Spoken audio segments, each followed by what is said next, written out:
And here comes the abuse sympathizers. Well, did you really consider what your dad probably went through as a child? Did you consider all of those experiences that your mom went through in their trauma history? What about your siblings? They did that to you, but do you think that they were abused too?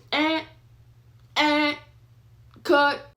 In the beginning of your healing journey, you want to be very careful of abuse deniers and abuse sympathizers. You may have already done the hard, scary stuff, which is allowing yourself to accept the abuse that has happened and how it has shaped you. That is its own chapter of life. It's just becoming aware of what has happened and attaching yourself to reality and the reality of what has happened. That's its own thing.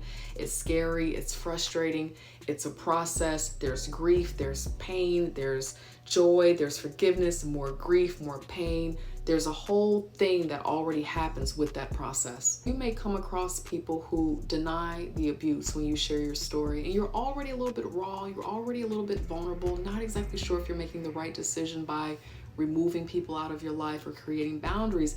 And here this abuse denier is telling you that maybe what you experienced was not quite what you experienced, or that you are being too hard on people, or that you shouldn't have the feelings that you have about what has happened.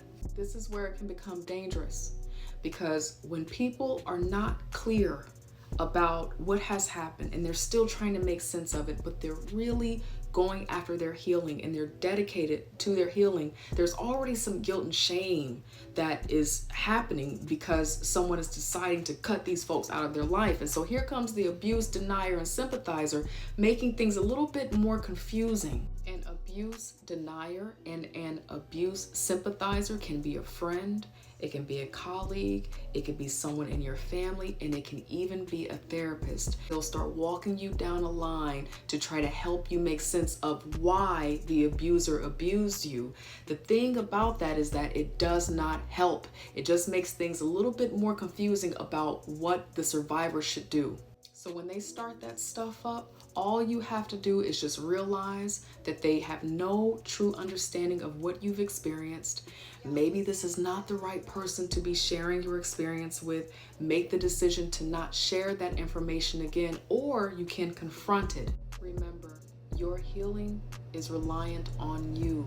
The only person that can heal you is you. The only rescuer for you is you.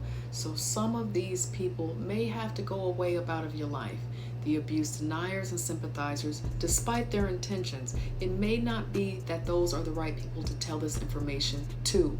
And that's okay. You focus on your healing. You focus on doing what you need to do, and you will